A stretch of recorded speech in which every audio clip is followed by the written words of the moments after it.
Welcome to a new episode of the Cigar Snob podcast.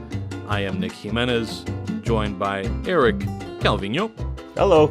And Ivan Ocampo. Good day, everyone. We will be talking about a great many things today, including our featured cigar for the episode, which is Dunbarton Tobacco and Trust Todos Las Dias. Todos Las Dias. Todos Las Dias. Smokin's Great Smoke event, Valentine's Day things, hanging with Nestor Miranda, race car stuff, Coconut Grove Arts Festival, the Olympics, All-Star Games. That's a lot, bro. So many things. But first, we will be hearing from this episode's sponsor, which is Villiger. Villiger Cigars, celebrating 130 years in tobacco, unveils its first ever full-bodied premium handmade cigar in the Villiger La Vencedora. The Villiger La Vencedora is the follow-up cigar to the highly acclaimed Villiger La Flor de Inclán and Villiger Sandoro Colorado. This Nicaraguan puro, wrapped in a beautiful Nicaraguan Habano puro wrapper, boasts a potent, full-bodied smoking experience featuring highly seasoned, hearty flavors. The Villiger La Vencedora, which translates to The Victor, emits a billowing aromatic smoke throughout the smoking experience.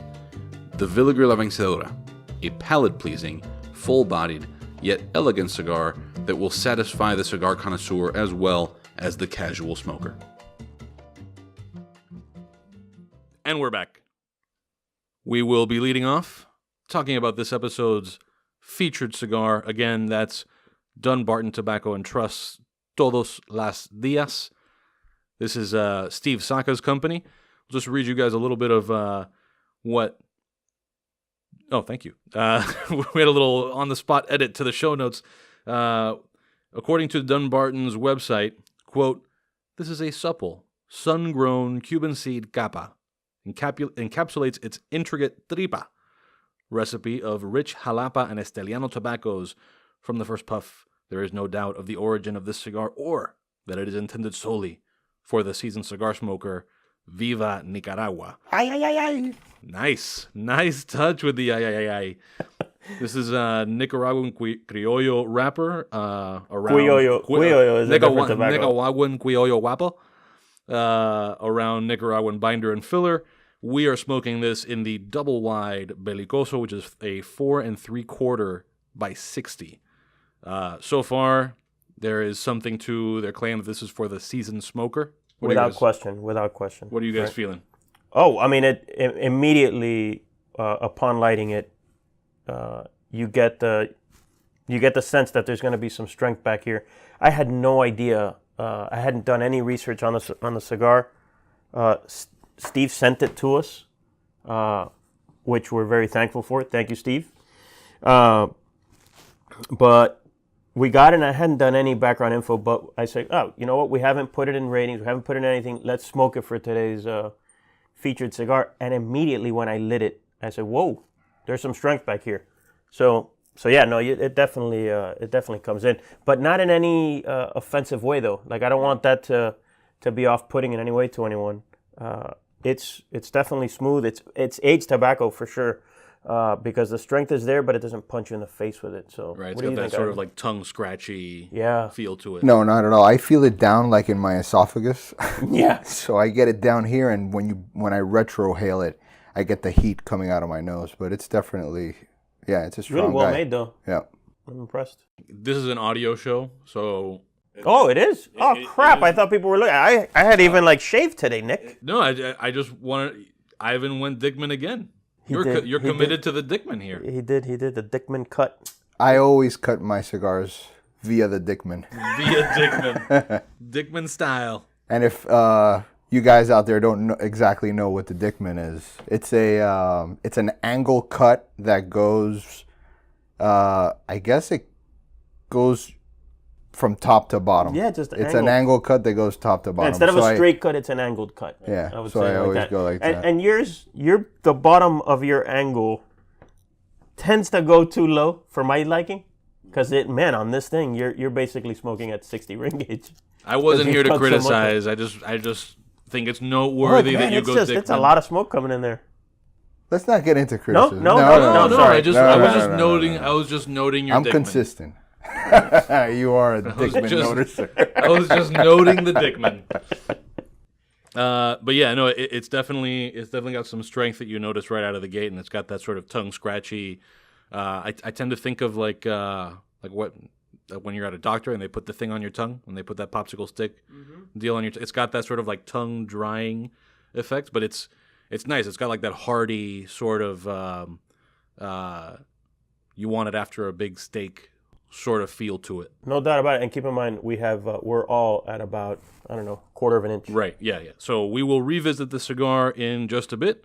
Until then, the next topic that we've got in our show notes is Smoke Inn's Great Smoke. For those who are unfamiliar, Smoke Inn is one of Florida in general, but especially South Florida's premier cigar retail brands, and their marquee event is the Great Smoke. How long have they been doing this now, Eric? 12 years. Yeah, so they've been around this event has been around about as long as the magazine has. Yep, and we've been going since day one.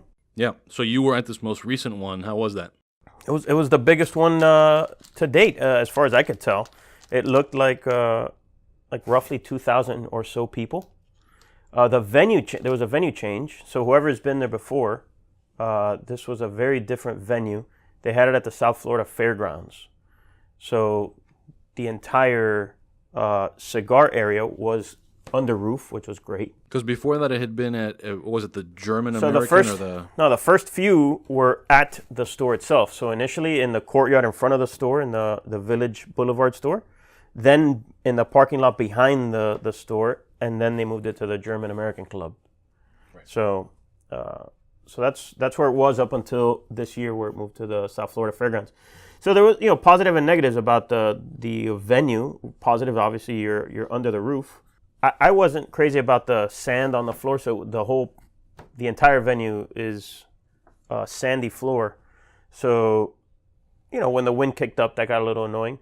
But for consumers, it was great because there was a second sort of covered area that was on concrete, and that's where they hung out. So the only people really affected by this sandy storm were the vendors. Were there any big giveaways this year? Because I know he always had like a big, like he gave away a car once. He gave away a car, I think maybe twice. Yeah. Right? I don't know. Once we ran out of magazines, and by the way, I know there were a shit ton of people there because we ran out of magazines incredibly fast. We took 500 magazines and they were gone by 2 o'clock. So once we were out of magazines and we were just like hanging out, all right, well, let's get going. It was my son's birthday that day, so I took off, so I didn't stick around to hear if they gave anything away. I apologize for that. All right. That's my fault. Were the Spearmint Rhino girls there? Spearmint Rhino girls were there, as they seem to be every year. The staple. Yes. So that was going on. Drew Estate had a beautiful booth in between the two areas. That was really cool. There was a ton of cigars being given away. So a lot of good cigars. Food, drink? Yeah, as usual. It's always good. Tons of food. I was hitting the Sam Adams booth nonstop. Yeah. So that was great. There was a bunch of hard liquor too. What do you need, a lighter? No, you're fiddling with the label and it's coming up on the mic. Oh, you mean like this? Yeah, exactly. If you could just keep doing that through the rest of the episode, it'd be great. How about this right here? There you go. Ivan, you've been to Great Smoke several times. Yeah. What are some of the things that you most? We talked about the Spearmint Rhino girls. Are there any other things that you associate with that event in particular? Just sort of for the person who's never been, to give them a sense of like what sort of vibe is there at Great Smoke. I like the mix of consumers that you get. So it's a predominantly West Palm Beach, Broward crowd, since it's up in that area, but then you get a lot of people down south coming up like we do, and then you have people flying in from around the country, like Rudy Giuliani usually goes. Mm-hmm. So it's a great turnout of people, so you get to see friends that you probably haven't seen in a while. And it's a lot more casual than somebody might think when they hear that people come in for, like Rudy Giuliani came in. You might think that this is sort of like a maybe formal sort of, but this is about as informal as a giant. Relaxed. Yeah. Super relaxed. I've been once, so I don't know how representative what you went to is exactly what it's like every year, and that's really why it's been so successful, right? It's every year you know what you're getting. You're going to get great cigars, food, drink, and that fun, relaxed atmosphere. So that was great, man. Worst part is the drive back. It always feels better on the way up, right? You're driving up, you're like, yeah, baby. And then on the way back, you're like, Jesus Christ, got a long way to go. Speaking of the Spearmint Rhino girls, talk about how we spent the day with the people who want us nowhere near them. Valentine's Day was recently. We are recording this on Monday, February 19th. So we are 5 days after Valentine's Day. How did you guys spend it? I grilled, man. I grilled at home. That's what she wanted. So we just grilled some steaks and hung out, the kids, and not the most romantic night. But I've been traveling a lot, so we wanted to just spend time together. You guys ever seen Dick in a Box? That's how mine went. No, just kidding. Went with the dinner. Ran into Gloria Estefan and Emilio Estefan that night at dinner. For me? Yeah, my wife was a little starstruck, so she kind of flipped out when she saw them. Yeah, I didn't know. She was. You told me the story. I was like, really? She's a fan. I had no idea. I was like, Dr. B, baby. But yeah, it was good. Good night. So this was at their restaurant? At their restaurant, yeah, in Wynwood. Yeah. Cool. So I've gained 20 pounds this week. Nice. With all the dinners and lunches that I've done in between, but filling up the love tank. Yep. Yeah. What have you been in other starstruck situations with her? Is this like a thing she does? No. No. We've only been married for 4 years, so this is the first time she hits me with this. I've known her for a while, but yeah, you're telling me this 4-year thing, and it's like, okay, buddy. No, I've known her for a while, but no, I had never seen this side of her, so I can't wait till we see Justin Bieber or somebody. Nice. Justin Bieber's just right under Gloria and Emilio Estefan. What about you, Nicholas? I also grilled. Went with, we did some New York strip. I made this rub that I have sort of You made a rub? I made a rub. The love rub. Performed a rub. The love rub. I made a rub. I made a rub to my wife. But yeah, the rub is mostly Café Bustelo and brown sugar, and it's pretty awesome. So, on these New York strips, huh? On New York strips. So we did that. Sounds like a good time. Pretty awesome. Yeah, I've honestly, I have thought more than once, like, I should consider putting these in jars and seeing where I can get this, seeing how far I can take this thing. But I have not been motivated enough to actually pull the trigger. I just make it for myself. She made broccolini. It was a pretty healthy Valentine's Day. Again, I don't know how romantic New York strip and broccolini is, but where'd you pick up the meat? Costco. Cool. Yeah. Gracianos for me. That's where, romantic people shop. Which also means that we have a lot of steak left over for other romantic New York strip nights. So looking forward to that. Before we move on, we have some things to share from another show sponsor, El Galán Cigars. Ooh. Those of you who are in the... No, you can give them a woo. You can woo. Give them a little woo. Woo, woo. So El Galán Cigars, who, as we have mentioned numerous times on the podcast, is run by Felix Mesa. You all may know him, if you don't already, as the guy who will be heading up the new Fuente factory in Estelí. His cigars that he's been making to this point, though, are also pretty great. El Galán Reserva Especial, for example, comes in 4 sizes. They are all box pressed. There's the Airosos, the 5x52. Apuestos, 4 3/4 by 54. Gallardos, which is 6x52. Torpedo. And Obesos, 6x60. These are all 100% Nicaraguan cigars with Jalapa Oscura wrappers. They are available, they are available in stores nationwide. You should all be checking out their website, Facebook, Instagram, and Twitter. Just search for El Galán Cigars. El Galán is E-L, next word, G-A-L-A-N, cigars. El Galán meaning basically like the gallant one. Yeah. The gallant guy. Yeah, the gallant guy. It's almost like a debonair type of guy. Not to bring another brand into it, but... Yeah. Then there's a top hat on the band. Yeah. So it's like... This is about There's a dude in a top hat. It's about as gallant as it gets. Yeah. I think he's got do the coattails show up in the photo or no? I'm not sure, but he looks like a coattail kind of guy. He's coattailed. But yeah, these cigars are great. Felix Mesa is a good dude. He's also our neighborhood tobacconist. And the cigars they're very typically Nicaraguan and super well executed. They've got a good sort of heft to them in the profile, but not so much that you can't smoke a couple of them in succession. Oh yeah, it's good stuff. Yeah, it's not overbearing whatsoever. Absolutely. All right, so El Galán Cigars again, Facebook, Twitter, Instagram, and their website El Galán Cigars.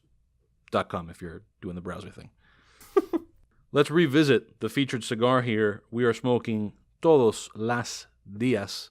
So, speaking of cigar branding, why did they butcher the name on this? I think it's... So, for those of you, again, this is an audio, not a visual medium.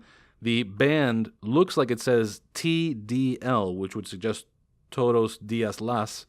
But no, I think it's that, like, the...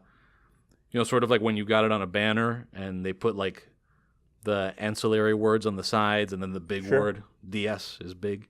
But why Las? Yeah, the... Well, why don't you tell us, Ivan? Why Las? Well, according to, I guess, legend. Well, yeah. According to legend. The legend of Steve Saka. Steve Saka, I guess, from what I've read, was given a cigar by Estelo Padron. And Padron, I guess, gave him a pretty strong cigar. And Steve asked him if this type of cigar he smokes... Yeah, is this something you smoke every day? Because, I mean, this is strong, right? And Estelo said, todos los días, Steve, todos los días. And Steve said one day he'd probably make a very strong cigar and call it the same thing. However, he called it the wrong... he misspelled, instead of los, las, so he named it Todos Las Dias. Right. So, yeah. A butcher job by Steve, but in terms of the cigar itself, though... Not a butcher job. No, I'm enjoying it. Yeah. It's... And so far, I mean, I haven't had to touch this thing up at all. The construction is great. Not as strong as it first came through when we first started smoking it. Yeah, it's bigger on the profile than it is on the strength. Yep. But very But full. again, we're not even halfway through it. That's true. We might all be on our asses by the time we're done with this podcast. Speaking of big profiles, we were just with a big personality, or at least you were, Eric, with Nestor Miranda. Spent a little bit of time with him on the water. That was a good time. Tell us all about your time with the most interesting man in cigars, as he's been called for some time now. Yeah, so Nestor is celebrating his 75th year, or 75th birthday year of life. Of being Nestor. Yes. Of Nestorness. Well, the reason that, like I said it that way, they're coming out with a cigar, which is the Nestor Miranda 75th anniversary. But you don't say anniversary when it's anniversary of birth, right? But it's Nestor. The only one who's done that. There's a lot of celebrating birth anniversaries in the cigar world, I think. I'm picturing baby Nestor with like aviators on. Aviators and loafers. Yeah. He's such a cool cat, man. It was so fun. So we picked him up on a boat. The idea was to take him around town, around Miami, and visit spots where we could smoke cigar-friendly spots and cigar shops that you could access easily from the water. So we started off on the river, visited a couple places there. Among them, the wharf, which is very cool. If anyone's in downtown Miami or can access it from the water, the wharf is a damn good time. We went to Boater's Grill out in Key Biscayne, which is in No Name Harbor. Also a cool lunch spot from the water and very cigar friendly. And then and we also went to Casablanca Cigars on the beach, which is a new cigar bar. Or right now it's a cigar lounge, but it will be a cigar bar. Across the street from Joe's Stonecrafts. Across the street from Joe's, right by Prime 112. I mean, it is in a perfect spot.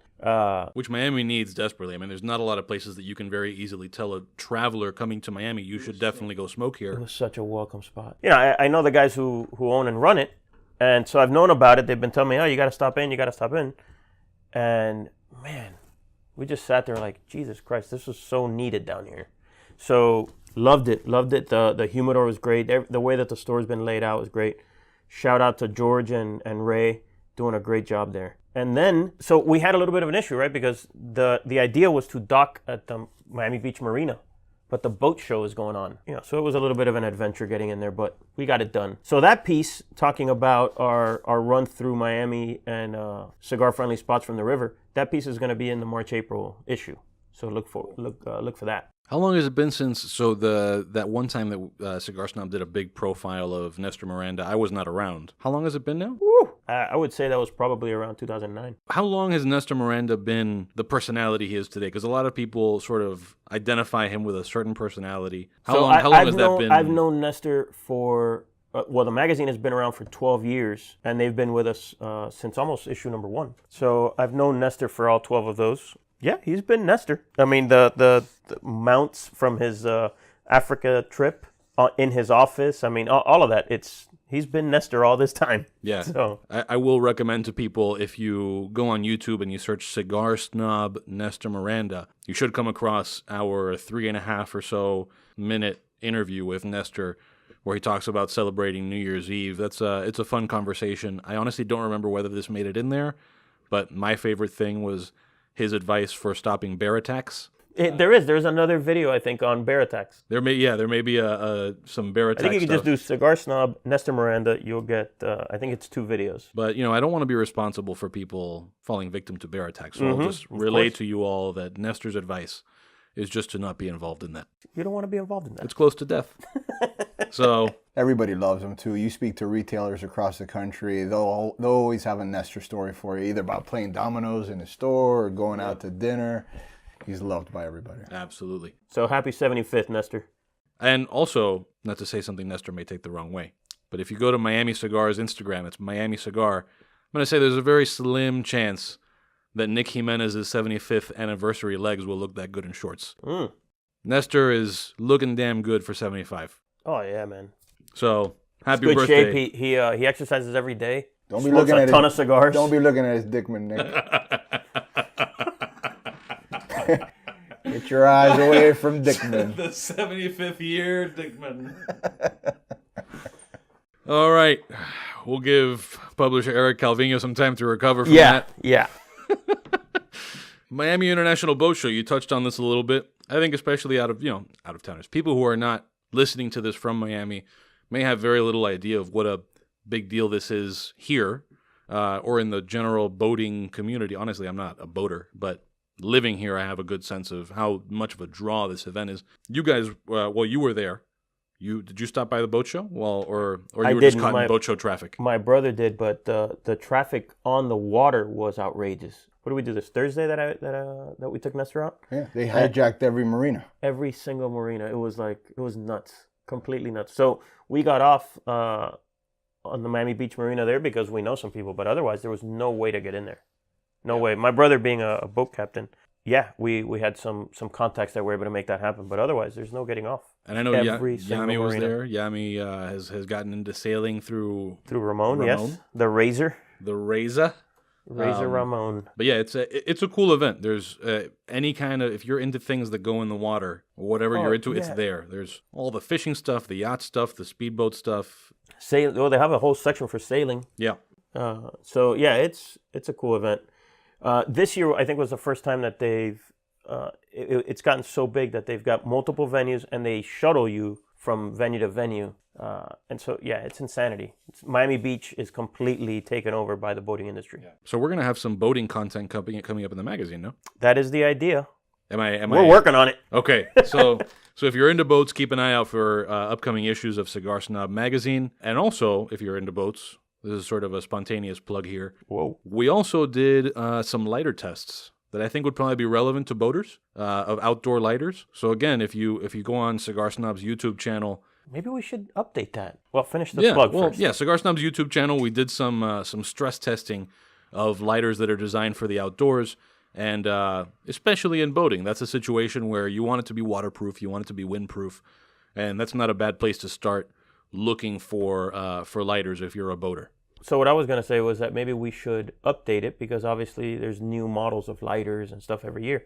I think we can do that. So, all right. So maybe new lighter tests coming up. In the meantime, you got the stuff that we have there, and keep an eye out for the magazine. Coconut Grove Arts Festival. This is an event that I have actually never been to, despite being born and raised in Miami. But you were there. Well, so right out of high school, I worked at Coconut Grove Bank. So I've got years of experience of going to this show.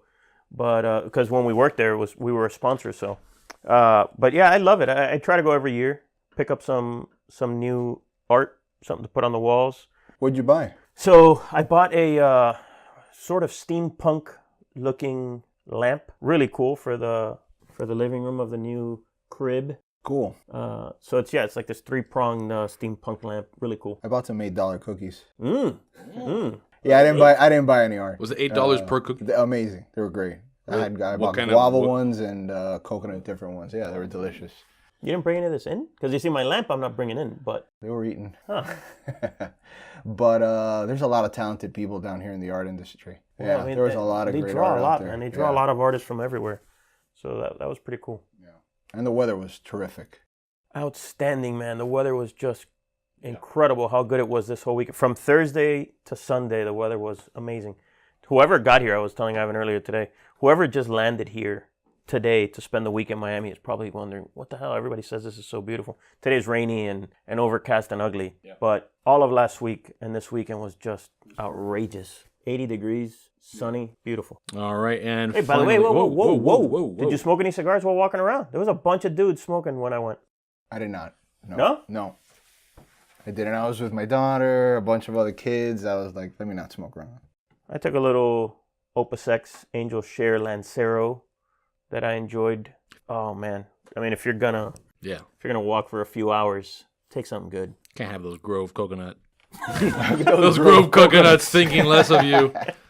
Miami 500, Ivan, you did a little auto racing spectation. There's a lot going on this weekend. A lot. I mean, that's why Miami's always got it going on this weekend, and our event spaces that we've gone to check out during this time are always packed. Yeah.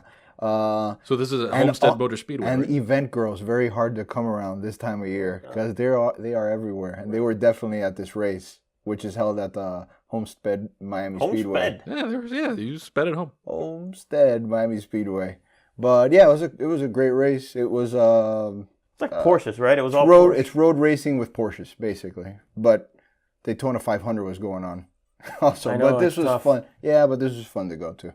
I really enjoyed it. Yeah. Cool. And what else? So is this something that somebody who's into racing, not from the area, is it worth their coming down to Miami for the Miami 500, or like is there enough going on around the event? Again, I think there's enough going around town that this is a great way to spend probably your afternoon, your morning Sunday, or your afternoon. Yeah, cool. To check that out. From motorsports to sliding around sports. We've got we are in the midst of the Winter Olympics, which, I mean, you laugh, but pretty much all those sports are sliding sports. They all involve sliding. Slipping and sliding and falling down stuff. I'm trying to think of something that isn't. Uh-huh. Except for the shooting part of the biathlon, everything else you slide in between. You slide shooting. to and from, yeah. So, have you guys kept? I think we were talking about this a little bit off of the mics, and I think we've all been. I don't know what it is about this year, but we've all been kind of struck by how little attention we've paid to the Winter Olympics. Is there something about this year or something that has us not? Because I used to watch the Olympics more. Yeah, we used to be huge fans. I mean, we still watch it, but not the way that we used to. Do you remember those McDonald's giveaways that would give you like free food that's probably why it hasn't done well. Yeah, that's what it is. They're not doing that anymore. Not enough fries. Well, look, I don't know, but does it have anything to do with the fact that we're just not doing that well as a country? Because I think that's part of it, right? Like when our athletes are doing well, we tend to like get excited about it, and I see a lot of like choking. I see a lot. Do we have enough stars in the Winter Olympics? I think that's kind of what I mean. But yeah, like it wasn't hyped as much. It's almost like they didn't expect to do particularly well, and there wasn't as much to sell to viewers. Could be it's tough. But I mean, or maybe it's just a Miami thing, right? We're in Miami. We just don't do much with winter sports here. Or maybe we haven't gone to the prime time sports like hockey yet. Like once it gets to like hockey finals and stuff like that, maybe it'll get more interesting. Yeah, maybe. Yeah, well, but I thought alpine skiing is like, at least for me, growing up, that was my favorite of the Winter Olympic sports. But we just haven't done that well, have we? I mean, Michaela Schifrin kicked ass. There have been some stories, and Shaun White, right? Shaun White won his third gold medal in the half pipe. I don't know if there's a sub half pipe category, but there was a gold medal there, and that run was pretty cool to watch. Yep. But outside of that, yeah, and I know there was some figure skating. I think an American did the first. God, what's her name? But it was the first American. Johnny something. Johnny Cakes. Johnny Cakes. No, it was a woman. It was the first woman from the U.S. to do a triple axel in the Olympics. Yeah. So some exciting stuff, but not enough to like get people to really focus in on the whole Olympics. Yeah, you know what's weird? Like when I lived in Hoboken, during one of the Winter Olympics. We're talking about a bar, like a neighborhood bar, all dudes, no. There was usually like you're watching hockey or you're watching football or, and during the Winter Olympics, here was this entire bar of dudes watching figure skating because we were in the running for a medal. And so I just think we're not in the running for a lot of these medals, and so I don't think we care as much. Definitely not bobsledding. Those Germans were dominating. From what I watched, they kicked our ass. Yeah. And then what happened with the Jamaicans? That's right. The Jamaican bobsled team, I had read, they had some kind of a falling out. Did you hear about this, Ivan? Mm-mm. They had like a falling out with their coach, who was a German, and apparently right before the games, the coach just splits and takes the sled with him. So I'm taking my ball with me. Oh, that's not cool runnings, man. He took the sled with him, and then something that could not have happened 10, 15, 20 years ago, via Twitter, Red Stripe Beer finds out and hooks him up with a sled last minute. Yeah. So Red Stripe came to the rescue. And was it a Red Stripe branded sled? Do we know this? Can't be, right? It's a rent-a-sled. It's a rent-a-sled. It's a pallet they took out of their warehouse and sent over there for them to sit on. With skis on it. In other sports world news, maybe more hyped up, but a lot less consequential, the NBA All-Star Game. It's not East-West, I guess. It's Team LeBron took this one by 3. Yeah, it went down to the wire. Super high-scoring game. What was it, 145, 148? So this was sort of an anticipated game. It was team chosen by First LeBron. time they're doing it that way, yeah. Against a team chosen by Steph Curry, and LeBron's team won. However, I think we've all established that the big loser in this game was Fergie. She's never a loser in my book. No? You're all about the Ferg? Yeah, man. Total MILF. We can always count on Ivan. And she's got a great voice. I didn't think it was such a bad... It was like a sexy mom, drunk mom singing it, but she still got a great voice. The reaction of the players and like you could hear the crowd laughing. I don't think it came across on the TV the same way that it was live. Because people were like outright laughing. Yeah, it seemed like she just took it a little too far. She tried to do sort of like an improvisational jazz, like a sexy jazz thing. But hey, there's still the lovely lady lumps. So that's the song, right? My humps, my lovely lady lumps. That's what she's all about. So you can't take those away from her. Just like you can't take away my Villiger cigars. Here is a word from our sponsor, Villiger Cigars. Villiger Cigars is celebrating 130 years in tobacco and unveiling its first ever full-bodied premium handmade cigar in the Villiger La Vencedora. The Nicaraguan Puro is wrapped in a beautiful Nicaraguan Habano Oscuro wrapper and boasts a potent full-bodied smoking experience featuring highly seasoned, hearty flavors. The Villiger La Vencedora is a palate-pleasing, full-bodied yet elegant cigar that will satisfy the cigar connoisseur as well as the casual smoker. Make sure that you visit Villiger online at villigercigars.com. Check them out on Facebook, facebook.com/villiger.northamerica. Twitter at Villiger Cigars, that's cigars with an S at the end, and Instagram at Villiger Cigar, just Villiger Cigar, no S at the end, on Instagram. Okay, and now we are back, and as we end every episode, we are wrapping up with our parting recommendations. This is where we let you know about things that you should watch, read, do, eat, smoke, drink, or, in the case of our first recommender, not buy. Yeah, I'm in the middle of this home project. I'm refinishing these cabinets, and I've gone back and forth on like 6 or 7 different stains to try to color them, and I don't like any of them. And this doesn't sound like the beginning of a recommendation. And the one that I picked was probably the worst of all of them. So don't go out and buy the Behr semi-transparent exterior stain. It's awful. It's like a watered down stain that just discolors wood. So don't buy it. Behr, F you. Thanks for making my life hell. All right, that's one sponsor we'll never get. Eric, what are you recommending we shit all over? Whoa, yeah, no, not at all. Not at all, no. Stanton South Beach, man. The Marriott Stanton South Beach. Love that place. So we stayed there with the whole Nestor thing. And I love that place. I love the Japanese restaurant on site. I love the taco place. Nolo's Tacos downstairs as well. And then the beach. You know, you've got this. Tell me something about the view we had. Awesome. It was freaking outrageous. So shout out to the Stanton South Beach. Thank you guys for putting that, making that available to us. That was awesome.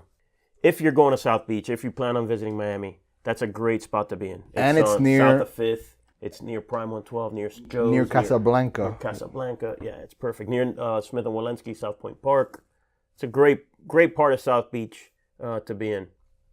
Highly recommend it. How about you, Nicholas? So my recommendation is a movie that is out in theaters right now and should be in theaters for a while. It is I, Tonya. So we were just talking about the Winter Olympics. I, Tonya is a sort of like dramatized version, dramatized telling of the story of Tonya Harding. Margot Robbie, right? She plays Tonya? Margot Robbie, yeah. Still manages to look significantly better than Tonya Harding. Yeah, but they did a pretty good job. And I would highly recommend that before you go see I, Tonya, you check out the 30 for 30 documentary. It's called The Price of Gold. But it's one of those rare stories where it's like every character involved is just weird as hell. What was the name of the guy? Jeff Gillooly or something? Gillooly, yeah, yes. Jeff Gillooly. Yeah. And brought that out from the archive. And his buddy, who was her quote-unquote bodyguard. Yeah. I won't throw any spoilers in there for anybody who hasn't or doesn't remember the story or hasn't seen either of those two movies, but definitely worth checking out. I, Tonya. Very, very strange story from top to bottom. So was the movie stranger than real life? Because real life was strange as hell. No, but you know what it is that rarely, it would take a lot of time, I think, to do research and get into all of the different little details. So they did a great job of sort of packaging it and giving you this 360 view of like all the weird that is surrounding Tonya Harding and that is also Tonya Harding. Tonya Harding is not like a normal person surrounded by weirdos. She's kind of weird herself. Kind of, yeah. And her weird, I think, is part of what makes the whole story interesting because it sort of leaves you kind of conflicted as to whether she's a sympathetic character or whether she's doing a lot of like, just not taking responsibility where she should. Or so in that way, it's not the typical sports movie where there's like a clear hero and a clear villain. It's just a lot of people making a lot of really bad decisions and falling victim to each other's weird and stupidity, and there's abusive relationships, and there's a parrot involved, and all kinds of stuff. So, I, Tonya is worth checking out. So we've got 2 recommendations and 1 stay away from. Yes. At all costs. Yep. Yeah. All right. I'll keep that stay away from option in mind for future party recommendations. Yeah. I think you went in a different direction here. I think it's good. You've opened the door. All right. With that, anybody got something they want to add? Later. Cool. See ya. Take care. Thank you for listening to the Cigar Snob podcast. Remember that you can check us out on cigarsnobmag.com/podcast. Follow us on social media. You can search for Cigar Snob Magazine on Facebook, Cigar Snob Mag on Twitter and Instagram. And we're also on Google Plus for like the 3 of you who use that. Take care.